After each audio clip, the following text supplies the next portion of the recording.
A los 14 años me trataron como una inquilina, no como su hija. Les firmé su contrato de renta, y días después un abogado les demostró lo caro que cuesta el desprecio.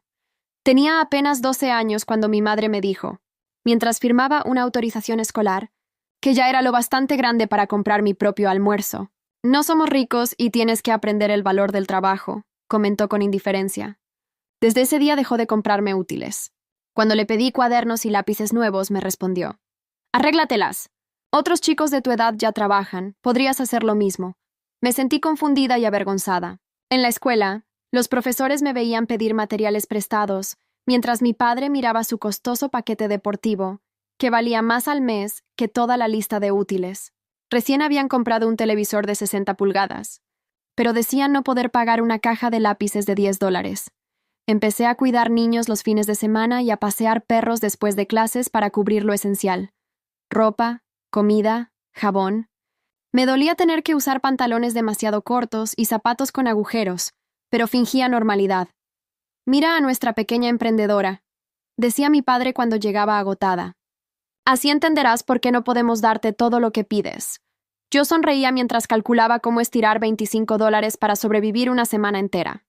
A los 13, dejaron de incluirme en las comidas. Pedían comida a domicilio 2 veces por semana, y cuando llegaba a casa, el olor a comida china o italiana llenaba el ambiente mientras los veía comer.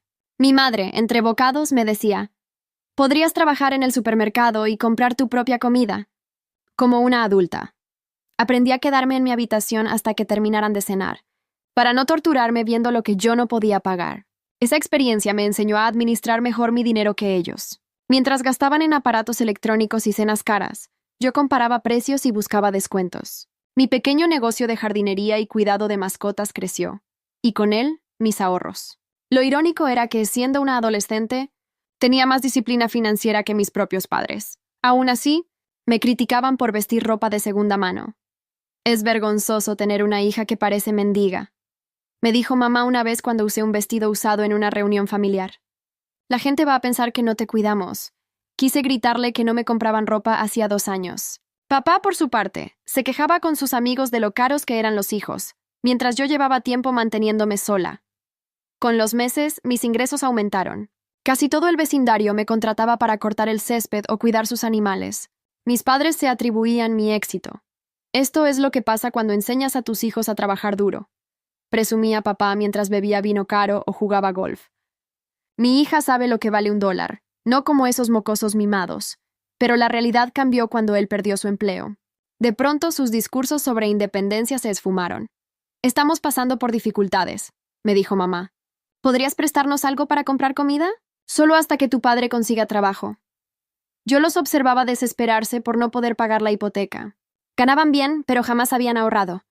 Lo gastaban todo en caprichos. ¿Tienes dinero guardado, no?, preguntó papá.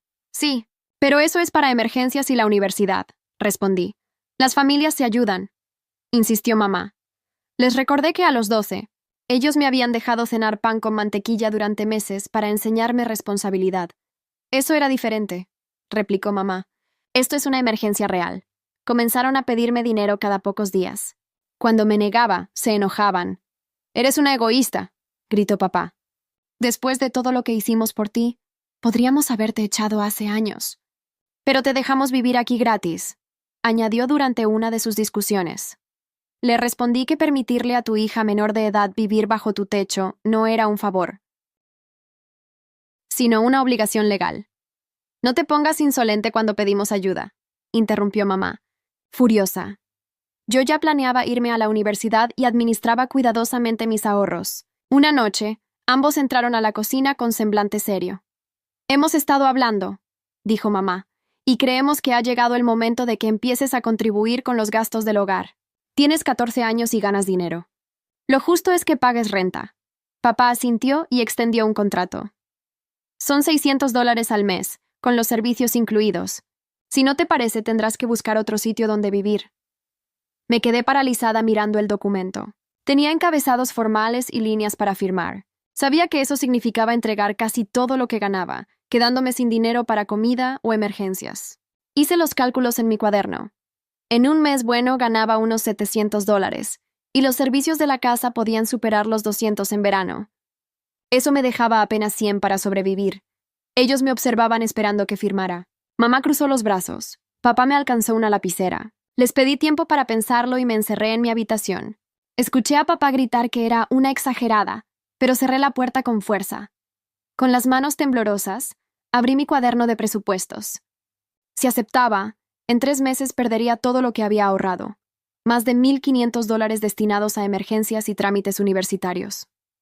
No había escenario posible donde ese acuerdo no destruyera lo que había construido. Sentí los ojos húmedos, pero no lloré. Estaba demasiado enojada y asustada, intentando decidir qué hacer. Esa noche me quedé despierta buscando en mi teléfono. Si era legal que unos padres cobraran renta a una hija menor de edad, las respuestas sobre este tipo de situaciones son complejas y cambian dependiendo del lugar. Pero la mayoría de las autoridades coinciden en algo. Los padres tienen la obligación de brindar apoyo básico a sus hijos hasta que cumplan al menos los 17 años. En distintos foros, he leído a personas que contaban cómo, durante su adolescencia, sus padres les cobraban alquiler. Algunos lo veían como algo aceptable, mientras que otros consideraban que era una forma de negligencia si además no se les proporcionaban alimentos ni lo esencial. En una página de asistencia legal, encontré información clara. Los padres deben garantizar techo, comida, ropa, atención médica y educación a sus hijos. Cobrar renta puede ser válido únicamente si siguen cubriendo el resto de las necesidades básicas. Pero en mi caso no era así. Mis padres no me compraban comida desde hacía más de un año, y la última vez que me dieron ropa nueva fue cuando tenía 12. He aprendido a guardar evidencia de todo. Tomo capturas de pantalla y las guardo en una carpeta del teléfono. Aquella noche me quedé despierta hasta pasada la 1, con el móvil aún en la mano, leyendo sobre leyes y responsabilidades parentales. Cuando por fin me dormí, fue más por agotamiento que por tranquilidad. Al sonar la alarma por la mañana, apenas podía mantener los ojos abiertos. Me ardían de tanto mirar letras pequeñas. Bajé a la cocina y les dije a mis padres que no firmaría ningún contrato de alquiler hasta hablar con alguien en la escuela. Ellos estaban desayunando comida que solo habían comprado para ellos. Mi padre se puso rojo de ira y empezó a gritar que era una falta de respeto, que estaba siendo desagradecida y que tenían todo el derecho de cobrarme renta. Mi madre intervino diciendo que me comportaba como una niña mimada, que creía estar por encima de su familia. A pesar del miedo que sentía, mantuve la calma. Les expliqué que solo quería entender bien lo que estaba firmando antes de hacerlo.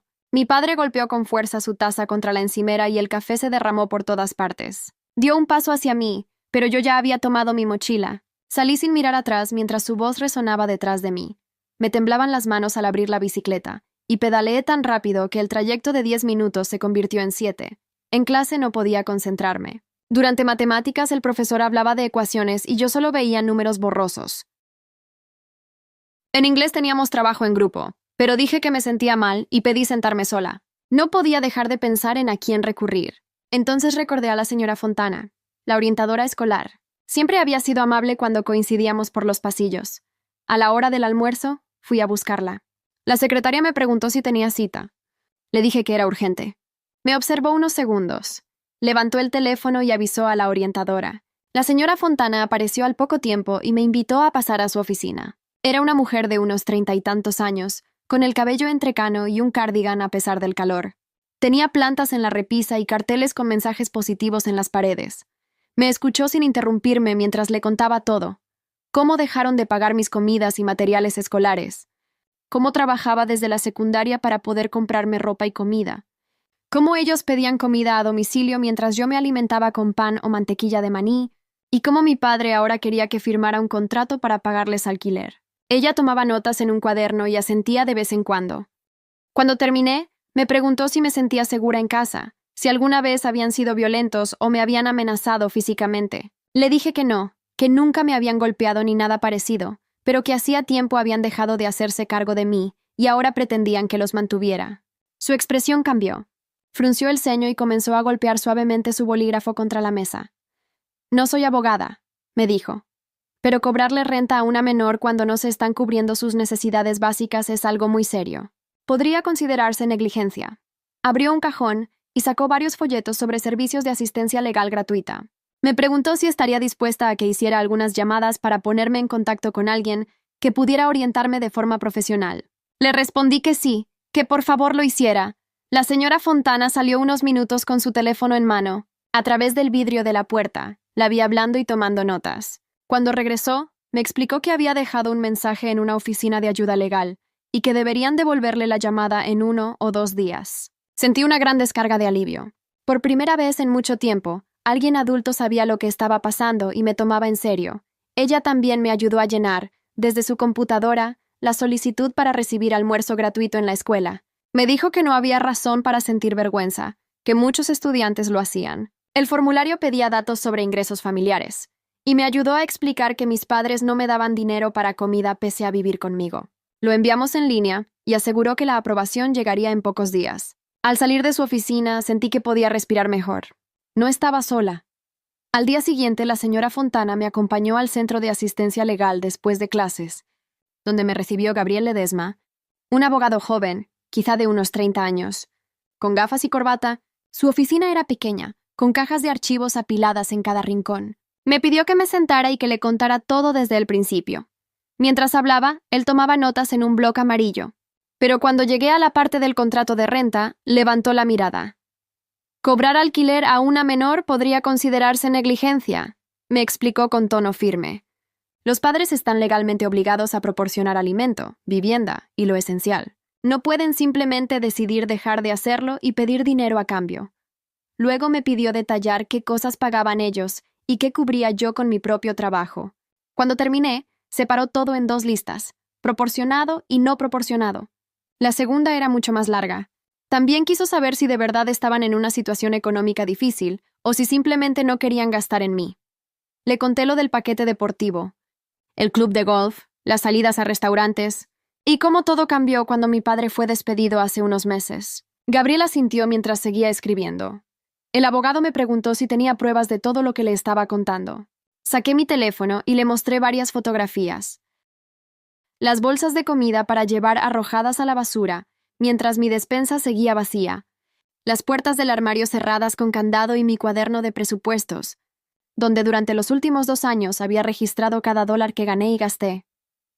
Gabriel Ledesma observó todo con detenimiento, en silencio hasta que su expresión se endureció. Cerró el cuaderno con cuidado y se recostó en su silla. Me dijo que aquel registro era una prueba sólida, justo lo que necesitábamos si la situación con mis padres empeoraba. Aseguró que podía redactar una carta formal dirigida a ellos, explicando claramente sus obligaciones legales como tutores de una menor. En el documento se haría referencia a las leyes estatales que establecen el deber de proporcionar alimentación, vivienda, ropa y necesidades básicas. Según él, la carta no los obligaría a cambiar de actitud, pero sí podría hacerles comprender que no podían simplemente echarme de casa o exigir todo mi salario. Gabriel añadió que el mensaje sería profesional y preciso, sin amenazas, pero dejando claro que sus actos podían considerarse negligencia. Cuando me preguntó si deseaba que la enviara, acepté sin dudarlo. Tener algo firmado por un abogado me dio una sensación de seguridad, que nunca había tenido. Me imprimió algunos folletos con información sobre mis derechos y me pidió que siguiera documentando todo lo que sucediera. Además, me dio su número directo en caso de que la situación se volviera más tensa. Antes de despedirme, prometió enviar la carta en los próximos días. Esa misma noche, mientras calentaba un plato de ramen en el microondas, mis padres entraron a la cocina. Llevaban esa expresión seria que ya conocía, la que anunciaba que iban a enfrentarse conmigo. Mi padre cruzó los brazos y me preguntó si había reconsiderado el contrato de alquiler. Respiré hondo y le respondí que había hablado con un abogado de asistencia legal. El rostro de mi madre se puso pálido y la mandíbula de mi padre se tensó. Les expliqué que había aprendido que los padres están legalmente obligados a cubrir las necesidades básicas de sus hijos, incluso si estos trabajan. El rostro de mi padre se enrojeció. Empezó a gritar, acusándome de amenazarlos y de hacerlos quedar como malos padres. Su voz se elevaba cada vez más, y aunque mi corazón latía con fuerza, mantuve la calma. Mi madre, por su parte, rompió a llorar y me llamó ingrata, recordándome que llevaba 14 años cuidándome. Sabía que lo hacía para manipularme emocionalmente, pero ya no caía en ese juego. Mi padre avanzó hacia mí, vociferando que estaba destruyendo la familia por dinero. Me mantuve firme y le repetí lo que Gabriel me había dicho, que estaba dispuesta a colaborar con las tareas domésticas y contribuir de forma justa, pero no firmaría un contrato que me quitara todo lo que ganaba. Aunque mis manos temblaban, mi voz se mantuvo serena. Les recordé que necesitaba ese dinero para comida y útiles escolares, cosas que ellos habían dejado de comprar hace tiempo. Mi padre abrió la boca para gritarme otra vez, pero simplemente me di media vuelta y caminé hacia mi habitación. Detrás de mí seguían gritando sobre mi falta de respeto y mi ingratitud, pero no me detuve. Escuché cómo se encerraban en su dormitorio, golpeando la puerta con tanta fuerza que toda la casa vibró. Cerré con llave mi cuarto. Me senté en la cama y le envié un mensaje a la señora Fontana, contándole que la discusión había ocurrido y que estaba bien. Ella respondió enseguida, preguntando si me encontraba a salvo. Le aseguré que sí, aunque seguía temblando. Esa noche, la casa quedó en un silencio pesado y opresivo. Durante la semana siguiente, apenas me dirigieron la palabra. Una tarde, mientras estaba en la escuela, la carta de Gabriel llegó por correo certificado. Lo supe apenas crucé la puerta de casa. El ambiente se había vuelto distinto, cargado. Mis padres estaban sentados en la mesa de la cocina, con los documentos esparcidos frente a ellos. No me miraron cuando pasé ni dijeron una palabra. Tomé algo de lo poco que quedaba para comer y subí directo a mi cuarto. De algún modo, ese silencio era peor que los gritos. Por las noches los escuchaba hablar en voz baja, con tono furioso, pero nunca entendía lo que decían. Pasaron los días y me trataban como si fuera invisible, aunque vigilaban cada uno de mis movimientos. En medio de todo, la señora Fontana comenzó a revisarme casi a diario durante el almuerzo. Me invitaba a su oficina y juntas elaboramos un horario que equilibrara la escuela, el trabajo y el estudio. Mis calificaciones habían bajado porque me sentía agotada y ansiosa. Ella escribió a mis profesores, explicando mi situación familiar y consiguió que me otorgaran prórrogas para las tareas pendientes. También me ayudó a identificar las materias que requerían más atención y a organizar mis horas, libres para recuperar el ritmo. Me inscribió en un programa gratuito de apoyo escolar que ofrecía tutorías. Incluso preparó una hoja de cálculo donde figuraban mis clases, turnos de trabajo, bloques de estudio y tiempo de descanso. Verlo todo organizado me hizo entender cuánto había estado cargando sola. Me dio una copia impresa y guardó otra para hacer ajustes si era necesario. Mi vecina, doña Rinaldi, notó que últimamente pasaba más tiempo trasladando mis herramientas de jardinería a su garaje. Una tarde, al verme guardar la cortadora de césped, salió a preguntarme si todo estaba bien en casa. Respondí con evasivas, mencionando problemas financieros. Ella me observó con atención, como si dudara si insistir o no. No lo hizo, pero su mirada decía que entendía más de lo que yo confesaba. Me ofreció dejar mi equipo guardado allí de forma permanente para que estuviera a salvo. Le agradecí sinceramente. Saber que mis herramientas, lo más valioso que tenía, estaban lejos del alcance de mis padres, me dio cierto alivio. La semana siguiente, doña Rinaldi empezó a ofrecerme pequeños trabajos con regularidad, algo que cambió más de lo que imaginaba. La señora Fontana me preguntó un día si podía encargarme de cortar el césped cada semana, en lugar de hacerlo una vez cada 15 días, y también si podría ayudarla con el cuidado de su jardín. Acepté encantada, y ella me pagó por adelantado todo el mes, lo cual me permitió organizar mejor mi presupuesto y sentirme un poco menos estresada con el dinero. Una mañana de sábado, mientras trabajaba en su patio, salió con un vaso de limonada fría y me lo ofreció. Conversamos un rato, y con tono despreocupado me comentó que su habitación de invitados estaba disponible si algún día necesitaba un lugar donde quedarme. Aunque lo dijo como si fuera una broma, su mirada era seria. Le agradecí de corazón. Saber que tenía esa posibilidad en mente me hizo sentir menos atrapada. En casa, las cosas comenzaron a deteriorarse poco a poco. Mis padres pusieron llave en la despensa y empezaron a contar cada artículo del refrigerador. No me prohibían la comida abiertamente, pero dejaban claro qué podía tocar y qué no. Ciertos estantes del refrigerador eran intocables, y la despensa solo se abría cuando ellos estaban presentes. Era su forma de controlar lo que comía sin infringir ninguna regla evidente. Llegaba del trabajo con hambre y encontraba una nota pegada en el armario. Volvemos a las 8. El olor de la comida china que habían dejado en el refrigerador llenaba la casa, pero no podía tocarla. Empecé a registrar todo, tal como me había aconsejado Gabriel Ledesma. Tomaba fotos de la despensa cerrada con la fecha y la hora, de los estantes vacíos, de las bolsas de comida en la basura y de mis propias cenas, pan con mantequilla de maní o fideos instantáneos. Incluso fotografié los extractos bancarios donde se veían los pagos de sus restaurantes. Guardaba todo en una carpeta protegida en la nube, fuera de su alcance. Gabriel siempre decía, la evidencia importa si esto llega a un tribunal o a servicios sociales. Nunca imaginé que reuniría pruebas contra mis propios padres, pero allí estaba, documentando mi vida como si fuese parte de una investigación. En el trabajo, durante una tarde tranquila, Tomás Ferreira se acercó a mi caja registradora. Me observó pasar mis almuerzos baratos y, sin una pizca de lástima, solo con comprensión, me dijo que había turnos extra disponibles. Acepté sin pensarlo. Más horas significaban menos preocupación por el dinero o la comida. Me pidió que pasara por su oficina después del turno para llenar la documentación, y le agradecí mientras guardaba mis galletas y mi mantequilla de maní. Ese mismo día completé los formularios, y Tomás me ayudó a actualizar mi permiso laboral para poder trabajar más horas, ya que aún tenía 14 años. La nueva rutina empezó esa misma semana. 3 turnos nocturnos entre semana y fines de semana completos. El ingreso era constante, pero el cansancio también. Empecé a atrasarme en 2 materias de la escuela por el agotamiento y el estrés.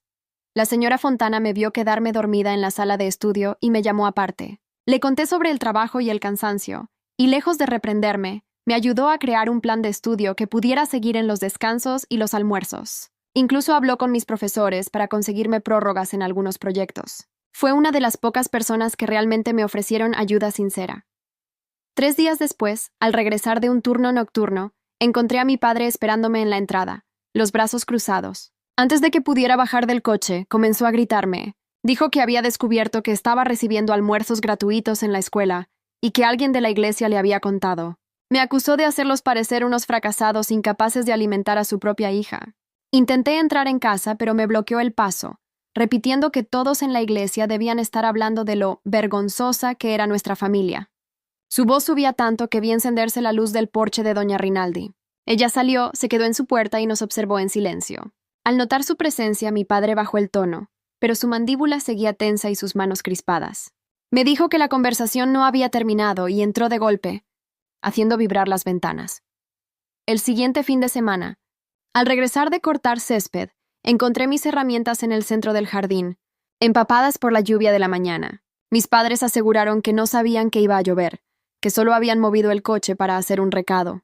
Pero la cortadora no encendía. Cuando revisé el motor, noté que estaba dañado y que costaría más repararlo que comprar una nueva. Me senté sobre el césped mojado mirando mi equipo destruido y, por primera vez en meses, sentí que iba a llorar. Esa máquina era la mitad de mi fuente de ingresos, y reemplazarla significaría semanas de ahorro. 1 hora después, doña Rinaldi cruzó la calle y me encontró aún allí. Miró el cortacésped, luego el coche de mis padres en la entrada, y sin decir mucho, me ordenó llevar todas mis herramientas a su garaje. Dijo que podía guardarlas allí permanentemente para que algo así no volviera a pasar. Recogí mis cosas y la acompañé, agradecida de que, al menos, una adulta estuviera dispuesta a ayudarme en lugar de perjudicarme.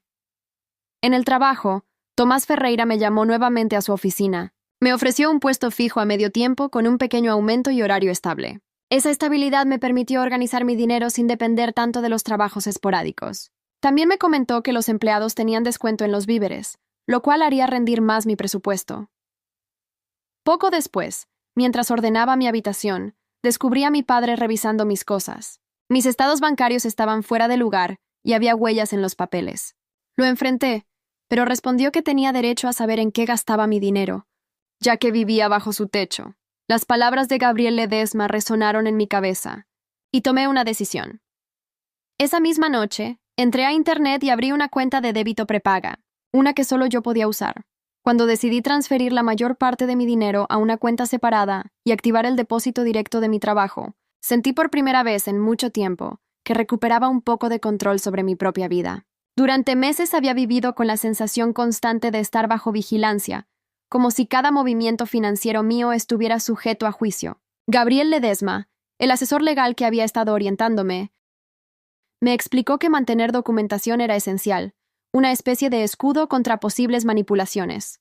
Me aseguró que con eso tendría una capa adicional de protección, y su consejo no pudo ser más acertado. Las cosas se tensaron todavía más cuando, un domingo, alguien se le acercó a mi padre en la iglesia para comentarle el problema del alquiler familiar. Recuerdo la puerta de casa abriéndose de golpe, el sonido de sus pasos pesados sobre el piso y su rostro rojo de furia. Golpeaba cajones, movía sillas, hablaba sin parar. Mientras tanto, mi madre permanecía inmóvil frente a la mesa, con las manos entrelazadas y la mirada fija en el mantel. Murmuraba, casi para sí misma, que nunca debieron contarle nada a nadie.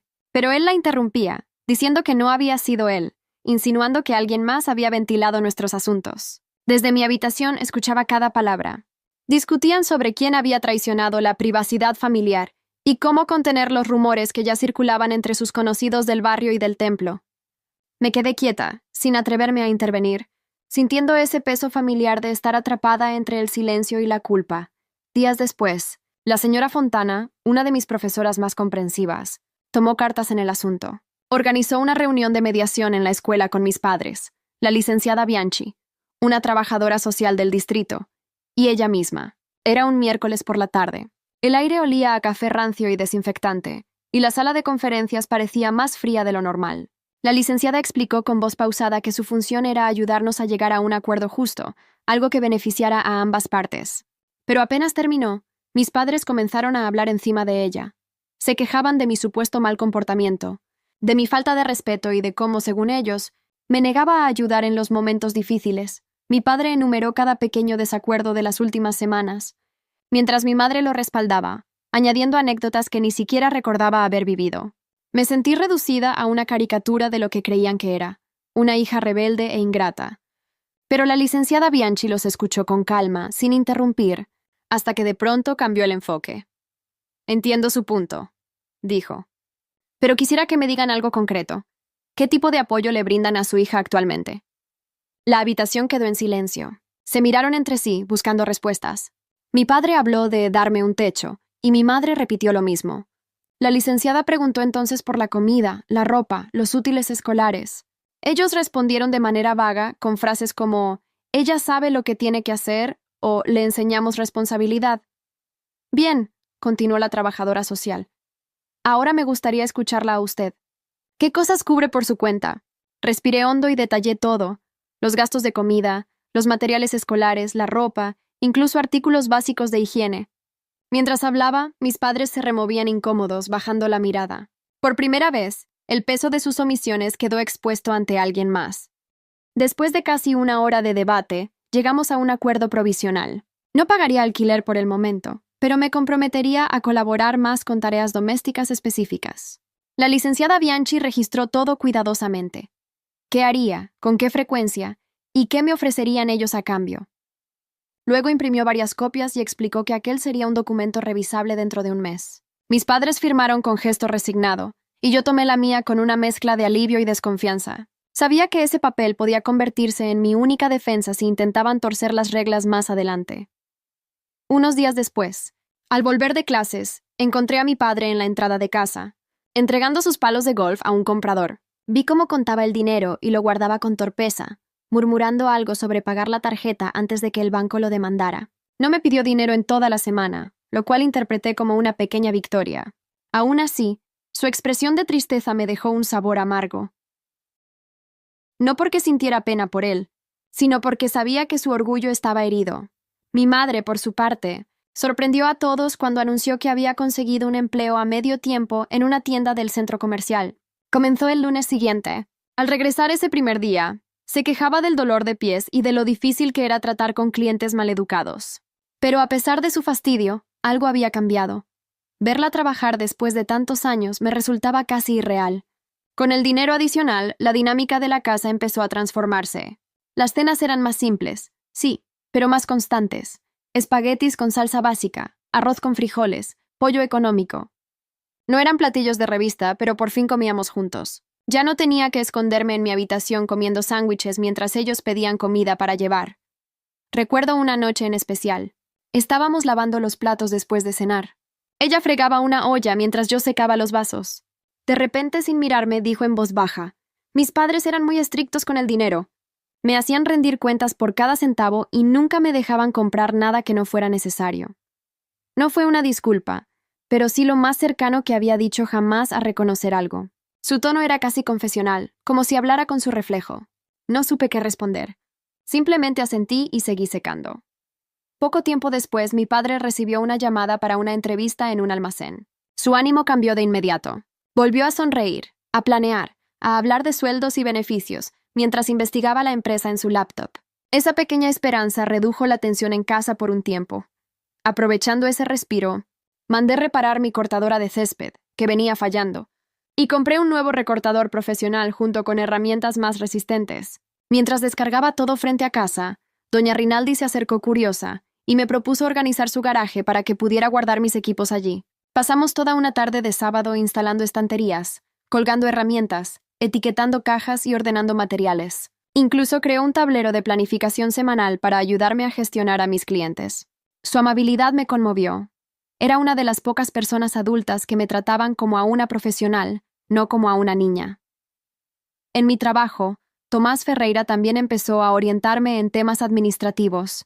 Durante las horas tranquilas, me explicaba cómo leer mis recibos de sueldo, entender los descuentos y planificar mis gastos. Me enseñaba sobre impuestos, presupuestos y metas financieras. Era paciente y respetuoso, y me trataba como a una igual. Esa sensación de ser tomada en serio era algo que no había experimentado ni en mi propia casa.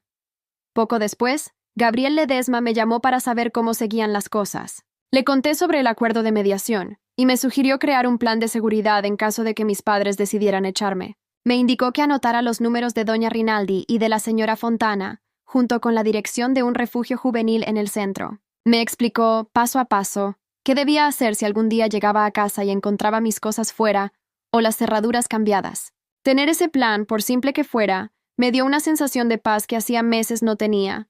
Por un tiempo, todo pareció mejorar. Mis padres cocinaban más seguido. Las discusiones eran menos frecuentes. Un día me di cuenta de que el candado de la despensa había desaparecido. Mi madre, incluso, me preguntó si quería algo en especial del supermercado. Me sorprendió que recordara mis preferencias. El pan integral, la marca de mantequilla de maní que siempre elegía. Era un gesto pequeño pero simbólico, como si estuviera intentando tender un puente invisible entre nosotras.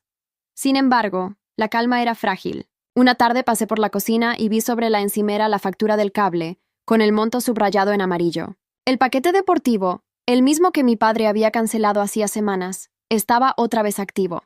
Volví a sentir ese viejo nudo de frustración en el pecho. Dejé el papel donde estaba y regresé a mi habitación, sabiendo que la lección no había durado. Los días siguientes confirmaron mis sospechas. Una tarde, mientras hacía tareas, escuché gritos provenientes de la cocina. Mi padre discutía con mi madre porque el banco había emitido una alerta por sobregiro. Ella alegaba no haber revisado el saldo, y él la acusaba de gastar demasiado en la tienda. Ella contraatacó, mencionando la cuenta del bar donde él se reunía los fines de semana. El intercambio se volvió más acalorado, y los gritos resonaron por toda la casa. Cerré los ojos y respiré hondo. Era como si la historia, una vez más, estuviera repitiéndose desde el principio. Durante casi una hora, mis padres discuten acaloradamente, lanzándose reproches y enumerando cada gasto que el otro hizo, como si llevaran una contabilidad de agravios. Ninguno acepta responsabilidad por sus propias decisiones. Al final, ambos terminan encerrados en sus respectivas habitaciones, dejando claro que no aprendieron nada de lo ocurrido en las últimas semanas. A la mañana siguiente, antes de que saliera hacia la escuela, papá me interceptó en la cocina. Con tono serio, comenzó a hablar sobre el aumento de los costos del hogar. Me explicó que las facturas estaban resultando demasiado pesadas para ellos y que debía empezar a contribuir. Sin decir palabra, saqué mi teléfono y le mostré una foto del acuerdo escrito que firmamos durante la mediación, el que establecía que no debía pagar alquiler hasta cumplir los 17. Vi cómo su rostro se tornaba rojo de furia, pero mantuve la calma. Le recordé que ya habíamos acordado las condiciones. Murmuró algo sobre los hijos desagradecidos y se alejó, aunque noté en su expresión que planeaba algo más. Esa misma tarde, mamá se me acercó en el pasillo con una sonrisa falsa. En un tono forzadamente amable, me propuso una nueva idea. En lugar de llamarlo alquiler, podríamos usar un sistema de créditos por tareas, donde ganaría puntos por los quehaceres domésticos que ayudarían a cubrir los gastos. La miré unos segundos antes de responderle con frialdad que eso sonaba exactamente igual que pagar renta, solo con pasos adicionales. Mi respuesta fue un no rotundo. Su sonrisa desapareció al instante. Soltó un bufido y se fue a quejarse con papá sobre lo difícil que yo era. Esa noche le escribí a Gabriel Ledesma contándole lo sucedido. Me respondió en cuestión de minutos, recomendándome que empezara a documentarlo todo con detalle. Seguí su consejo y abrí una nueva nota en mi teléfono. Comencé a registrar qué alimentos había en la despensa, cuando mis padres pedían comida a domicilio mientras yo me servía cereal, e incluso tomaba fotos del dinero que dejaban sobre la mesa para dejar constancia de cómo gastaban. Gabriel me explicó que, si había que escalar la situación, contar con pruebas sólidas me protegería frente a su versión de los hechos. Desde ese momento, empecé a escribir cada día. Anotaba cuándo pedían pizza, cuándo había comida que yo podía consumir, y cada comentario que hacían sobre el dinero o sobre mis supuestas obligaciones. Tener ese registro me hacía sentir menos indefensa. Al menos estaba construyendo una versión real de lo que pasaba, no la que ellos contaban. 3 días después, mientras estaba en la escuela, la señora Fontana me llamó a su oficina. En su computadora tenía abierta una redacción de correo electrónico dirigida a mis padres. El mensaje era respetuoso y formal, pero el sentido era claro. Si violaban los términos acordados durante la mediación, ella estaría obligada a hacer una denuncia formal ante los servicios de protección infantil. Me preguntó si estaba de acuerdo con que lo enviara, y respondí que sí, sabiendo que mis padres se enfurecerían, pero también comprendiendo que alguien debía mantener los límites. Vi cómo presionaba enviar, y el correo partió rumbo al buzón de mis padres, donde sabía que provocaría una tormenta. El sábado siguiente, durante mi turno en el supermercado, estaba reponiendo productos en el pasillo de cereales cuando vi a mi padre entrar por las puertas principales. Mi estómago se encogió al instante. No venía a comprar. Eso era evidente por la expresión de ira en su rostro. Me localizó enseguida y se acercó a paso rápido, levantando la voz. Empezó a gritar que yo los estaba dejando como malos padres y poniéndolos en contra de todo el mundo. Los clientes comenzaron a detenerse para mirar, y sentí cómo la vergüenza me subía al rostro. En ese momento, Tomás Ferreira, uno de los supervisores, salió del depósito y se interpuso entre nosotros. Con voz firme, pero sin perder la educación, le pidió a mi padre que abandonara el lugar. Mi padre gritó que tenía derecho a hablar con su hija, pero Tomás no se movió. Reiteró que debía marcharse de inmediato o llamaría a la policía por alterar el orden. Hubo un instante de tensión, pero algo en la mirada de Tomás lo hizo retroceder. Papá se dio media vuelta, salió furioso y empujó la puerta con tanta fuerza que golpeó contra la pared. Me temblaban las piernas y tuve que sentarme en un taburete. Tomás y Marina, mi compañera de turno, se acercaron enseguida. Tomás me dijo con calma que no había hecho nada malo y que contaba con su apoyo. Marina, muy seria, sacó el formulario de reporte de incidentes y comenzó a anotar todo. Hora, detalles, testigos. Me explicó que si mi padre volvía al negocio, llamarían a la policía por allanamiento sin dudarlo. Saber que hablaban en serio me dio una sensación de seguridad que no sentía hacía meses. Cuando terminé mi turno, fui directamente a casa de la señora Fontana. Ella me había dado su dirección por si surgía alguna emergencia. Le conté todo lo ocurrido en la tienda. Su expresión se tornó grave, y al terminar mi relato, me dijo que debía presentar la denuncia formal ante los servicios sociales de inmediato.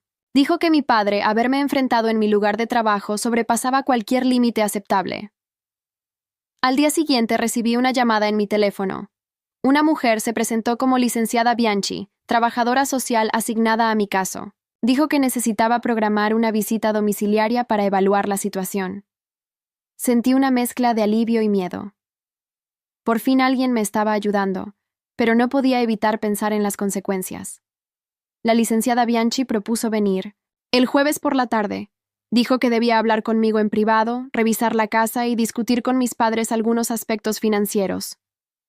Cuando les informé sobre la visita, entraron en pánico. Mamá empezó a limpiar cada rincón como si se tratara de una inspección militar, fregando los rodapiés y ordenando armarios que llevaba años sin tocar. Papá, mientras tanto, ensayaba lo que iban a decir, preparaba respuestas sobre cómo siempre me daban todo lo necesario y que yo solo exageraba las discusiones familiares. Los observé practicar su versión de los hechos sin intervenir. Finalmente llegó el jueves. La licenciada Bianchi apareció puntual. Una mujer de unos 40 años, de actitud profesional pero amable, con una tableta y un maletín. Comenzó haciendo preguntas generales sobre la rutina en casa, los horarios y las responsabilidades. Luego pidió hablar conmigo a solas en mi habitación. Le mostré mi cuaderno de presupuestos, las anotaciones de disponibilidad de comida y gastos, y las fotografías de las facturas guardadas en mi teléfono.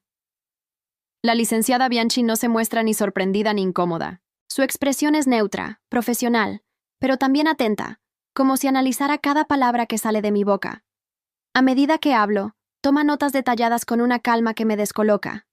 De vez en cuando levanta la vista para pedirme que aclare una fecha, una hora o una situación concreta, sin emitir juicio, solo buscando precisión. Es la primera persona adulta en mucho tiempo que me escucha sin interrumpirme, sin culparme por hablar. La conversación se prolonga por más de una hora. Cuando terminamos, ella se pone de pie y comienza un recorrido por la casa. Examina cada habitación con la misma serenidad con la que tomó notas, observando cada rincón sin prisa. Revisa la despensa vacía, el refrigerador casi sin productos. Toma fotografías, apunta cosas en su tableta. Yo la sigo en silencio, sintiendo una mezcla de alivio y nerviosismo. Sé que todo lo que documenta servirá para algo, pero también sé que mis padres no la perdonarán por hacerlo.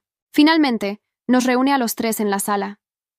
Mis padres se sientan uno al lado del otro en el sofá, tensos, fingiendo serenidad. Yo permanezco en una de las sillas del comedor, frente a ellos. La licenciada Bianchi comienza a hablar con un tono firme, pero sin agresividad. Explica con claridad que hacer pagar renta a una menor de edad no solo es incorrecto, sino que puede constituir un acto de negligencia, una violación de las responsabilidades básicas que la ley impone a los padres. Les advierte que deben asegurar que tenga acceso constante a alimentos, útiles escolares y lo necesario para vivir con dignidad. Agrega, con esa voz profesional que no deja espacio a excusas, que realizará visitas de seguimiento para comprobar que la situación mejore. Mis padres asienten lentamente, con sonrisas tensas que no llegan a los ojos. Puedo notar cómo las palabras de la licenciada golpean su orgullo. La vergüenza se mezcla con el enfado en sus rostros, pero comprenden que no tienen opción. Ella no está opinando, está imponiendo reglas. Cuando guarda su tableta y su carpeta, mis padres la acompañan hasta la puerta con amabilidad forzada. Desde la ventana, la observo alejarse, y apenas su coche gira en la esquina, la transformación ocurre. Mamá rompe el silencio con una furia silenciosa. Va directo al armario, arranca el candado del mueble donde guardaban la comida y lo lanza al cubo de basura con tanta fuerza que rebota. Papá, sin decir palabra, se sienta a la mesa, toma su teléfono y comienza a revisar anuncios de empleo, el ceño fruncido, la mandíbula rígida. No me miran. Nadie menciona nada, pero la tensión se siente en el aire como electricidad antes de una tormenta. Durante los días siguientes, la casa se llena de una calma engañosa.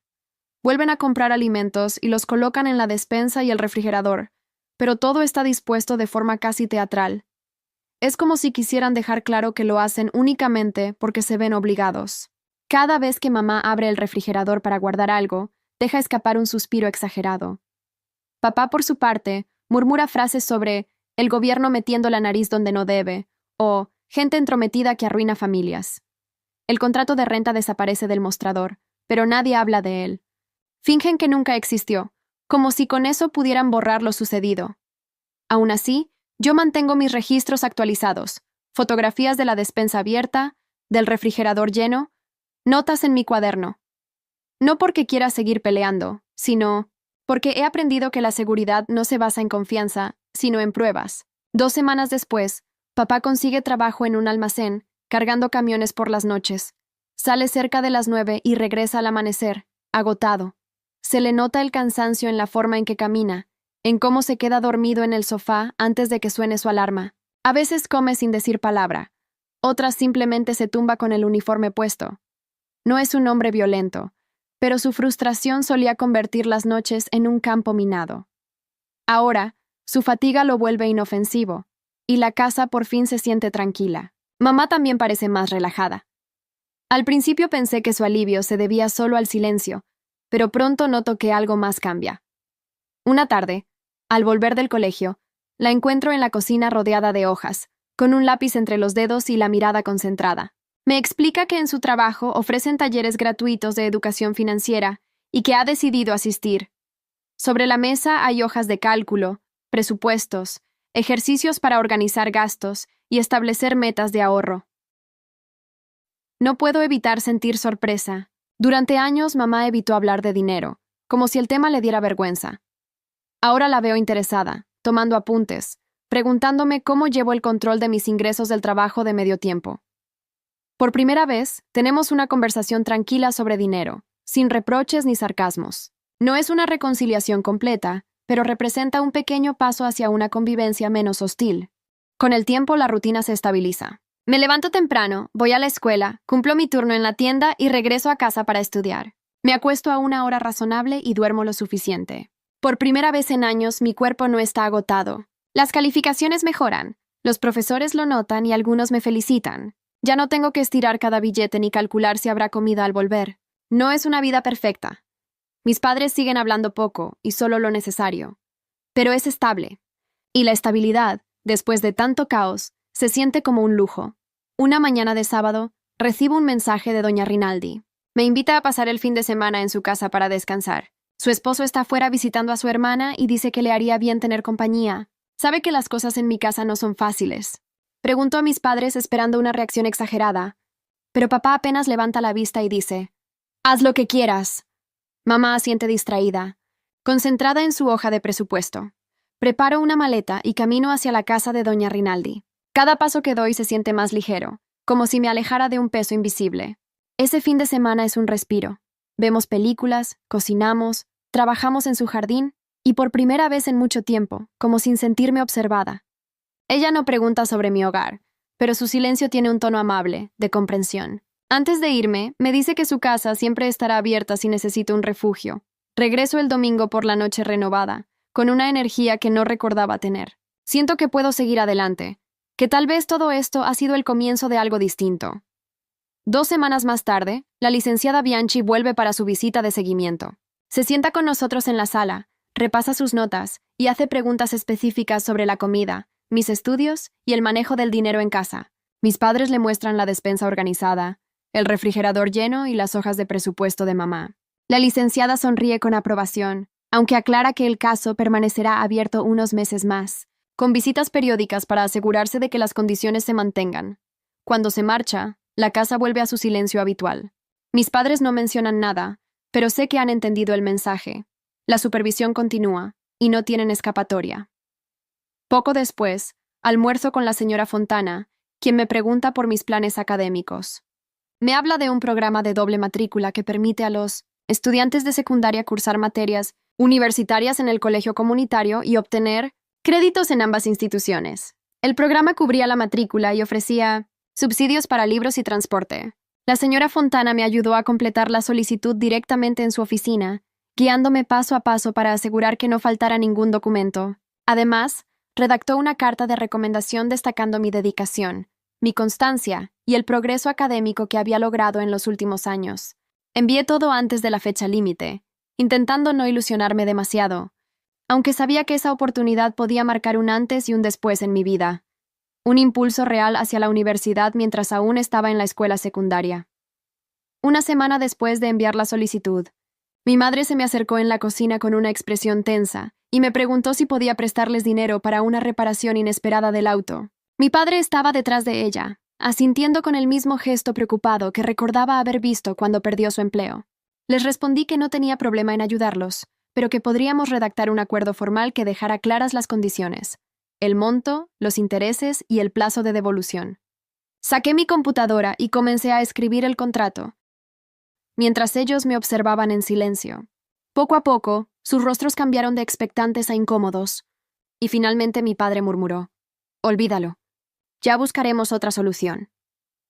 Se marcharon sin decir nada más, y yo guardé el documento en blanco, sabiendo que mantener las cosas por escrito era una forma de protegerlos a ellos y también a mí misma.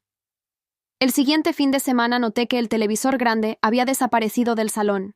Mi madre explicó que lo habían vendido para saldar parte de la deuda de la tarjeta de crédito, y que mi padre había cancelado definitivamente el costoso paquete de deportes. El lugar se veía vacío sin la enorme pantalla, y ambos parecían lamentar aquella decisión.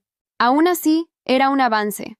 Pequeños pasos hacia la estabilidad financiera, aunque los dieran a regañadientes. Papá se quejaba constantemente de no poder ver sus partidos, y mamá repetía lo diminuto que le parecía el viejo televisor del dormitorio, en comparación con el anterior. No dije nada. Ya sabía que si mencionaba los sacrificios que yo había hecho desde los 12 años, solo terminaríamos discutiendo. Pasaron 2 meses desde que completé mi solicitud, hasta que una mañana recibí un correo que me dejó sin aliento. Había sido aceptada en el programa de doble inscripción, con una beca completa que cubría los libros y los gastos de transporte. A partir de septiembre asistiría por las mañanas al colegio comunitario para cursar materias universitarias, y por las tardes cumpliría los requisitos de la escuela secundaria. Imprimí la carta de aceptación y se la mostré a mis padres, convencida de que estarían orgullosos. Mi padre apenas dijo: «Eso está bien», y mi madre, asintiendo, comentó que así ahorrarían dinero en el futuro. Sus reacciones me dolieron un poco, porque para mí aquello representaba un logro enorme, pero empecé a entender que no podía seguir esperando reconocimiento de su parte. Una semana después, nos sentamos los tres en la mesa de la cocina con un documento cuidadosamente escrito. En él se establecía que no tendría que pagar alquiler hasta cumplir los 17 años. A cambio, debía sacar la basura los martes y jueves, lavar mi propia ropa y ayudar a preparar la cena 3 veces por semana. También se dejaba claro que podría acceder libremente a los alimentos del refrigerador y la despensa, sin necesidad de pedir permiso, y que mi salario del trabajo me pertenecía íntegramente. Mi madre leyó el acuerdo 2 veces, y mi padre, inquieto, se movió en su silla, aunque no se opuso. Finalmente los tres firmamos. Tomé una foto con mi teléfono y me llevé el original para entregárselo a la señora Fontana en la escuela. Ella lo revisó con atención, lo aprobó y lo guardó en una carpeta con mi nombre, advirtiéndome que la avisara de inmediato si mis padres intentaban modificar las condiciones sin mi consentimiento. El jueves siguiente cenamos juntos a la hora habitual. Mi madre había preparado pollo al horno con arroz, todo comprado en el supermercado. Durante la comida, mi padre habló sobre un incidente en el almacén donde trabajaba, una carretilla elevadora que se había averiado en medio del turno. Mamá contó que una clienta enojada había intentado devolver un producto sin ticket, y yo les mencioné que había sacado una buena nota en un examen de historia, y que un nuevo cliente me había pedido cortar su césped semanalmente a partir de la primavera. Nadie levantó la voz, ni discutimos por dinero, ni hubo comentarios despectivos sobre mi ropa o mi comida. No era una cena cálida ni cercana, pero era tranquila. Por primera vez en mucho tiempo, compartíamos una comida sin tensión. Cuando terminamos, ayudé a cargar el lavavajillas, tal como habíamos acordado, y subí a mi habitación para terminar mis tareas. Al mirar hacia adelante, sentí algo que no experimentaba desde hacía años, una esperanza cautelosa sobre mi futuro. La señora Fontana revisaba mi progreso con frecuencia, y la licenciada Bianchi hacía visitas domiciliarias mensuales. Gracias al programa de doble inscripción, tenía un camino claro hacia la universidad, y aunque mis padres seguían detestando que alguien los supervisara, estaban aprendiendo a manejar mejor sus finanzas. Yo, por mi parte, aprendí a defenderme, a comprender que pedir ayuda no significa ser débil, y que mi bienestar no depende de que mis padres cambien repentinamente su forma de ser. Las cosas entre nosotros no son perfectas, y quizá nunca lo sean, pero he conseguido algo mucho más valioso, la posibilidad real de construir un futuro propio, uno que no dependa de su inestabilidad ni de sus decisiones impulsivas. Y para mí, después de todo lo vivido, eso ya es una victoria.